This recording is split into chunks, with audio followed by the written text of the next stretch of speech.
ഇപ്പം ഈ ഒരു വീഡിയോയിൽ നമ്മൾ പറയാൻ പോകുന്നത് ഒരു ടെലഗ്രാം ചാനലിൻ്റെ QR കോഡ് എങ്ങനെ കണ്ടുപിടിക്കാം, അതെങ്ങനെ സെൻഡ് ചെയ്യാം എന്നുള്ളതിനെ കുറിച്ചിട്ടൊക്കെയാണ്. അപ്പം അതിന് വേണ്ടിയിട്ട് ചെയ്യേണ്ട കാര്യം എന്താ വെച്ചാൽ ടെലഗ്രാം ആപ്ലിക്കേഷൻ ഓപ്പൺ ചെയ്യുക. ഓപ്പൺ ചെയ്തതിന് ശേഷം ഏത് ടെലഗ്രാം ചാനലിൻ്റെ QR കോഡാണോ നിങ്ങൾക്ക് കണ്ടുപിടിക്കേണ്ടത് ആ ഒരു ടെലഗ്രാം ചാനൽ സെലക്ട് ചെയ്യുക. ഒരു എക്സാമ്പിളിന് ഞാൻ ഈ ഒരു ചാനൽ സെലക്ട് ചെയ്യുകയാണ്. അത് സെലക്ട് ചെയ്ത് കഴിഞ്ഞാൽ മുകളിൽ ആ ഒരു ചാനലിൻ്റെ പേരും കാര്യങ്ങളൊക്കെ കാണാൻ പറ്റും. അതിൽ ക്ലിക്ക് ചെയ്യുക. അതിൽ ക്ലിക്ക് ചെയ്യുകയാണെന്നുണ്ടെങ്കിൽ ഇവിടെ നമുക്ക് ഇൻഫോ എന്നുള്ളൊരു കാര്യം കാണാൻ പറ്റും.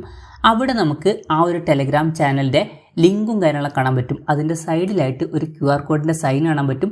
അതിൽ ക്ലിക്ക് ചെയ്യുക. അതിൽ ക്ലിക്ക് ചെയ്യുകയാണെന്നുണ്ടെങ്കിൽ ആ ഒരു ടെലഗ്രാം ചാനലിൻ്റെ QR കോഡ് ലിങ്കും കാര്യങ്ങളൊക്കെ കാണാൻ പറ്റുന്നതായിരിക്കും. ഇനി നമുക്ക് ലിങ്ക് ഷെയർ ചെയ്യണമെന്നില്ല, ഈ ഒരു QR കോഡ് ഷെയർ ചെയ്താൽ മതി. ഈ ഒരു QR കോഡ് സ്കാൻ ചെയ്യുമ്പോൾ അവർ ഓട്ടോമാറ്റിക്കായിട്ട് ഈ ഒരു ചാനലിൽ എത്തുന്നതായിരിക്കും.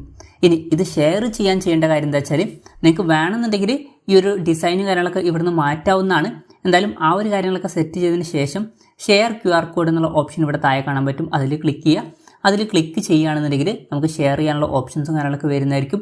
ഇപ്പം ഈ ഒരു QR കോഡ് നമുക്ക് വേണമെന്നുണ്ടെങ്കിൽ വാട്സപ്പിലോ ഫേസ്ബുക്കിലോ അല്ലെങ്കിൽ ടെലഗ്രാമിലോ അല്ലാന്നുണ്ടെങ്കിൽ ഇൻസ്റ്റാഗ്രാമിലോ ഒക്കെ ഷെയർ ചെയ്യാവുന്നതാണ്. അപ്പം ഷെയർ ചെയ്തിട്ട് ആ ഒരു QR കോഡ് ആരെങ്കിലും സ്കാൻ ചെയ്യുമ്പോൾ അവർ ഈ ഒരു ടെലഗ്രാം ചാനലിൽ എത്തുന്നതായിരിക്കും. അങ്ങനെ അവർക്ക് ഇതിൽ ജോയിൻ ചെയ്യാവുന്നതാണ്. അപ്പം ഇങ്ങനെ നമുക്ക് ഒരു ടെലഗ്രാം ചാനലിൻ്റെ QR കോഡ് കണ്ടുപിടിച്ചിട്ട് അത് മറ്റുള്ളവർക്ക് സെൻഡ് ചെയ്യാവുന്നതാണ്. ഈ ഒരു വീഡിയോ നിങ്ങൾക്ക് യൂസ്ഫുൾ ആയി എന്ന് വിചാരിക്കുന്നു.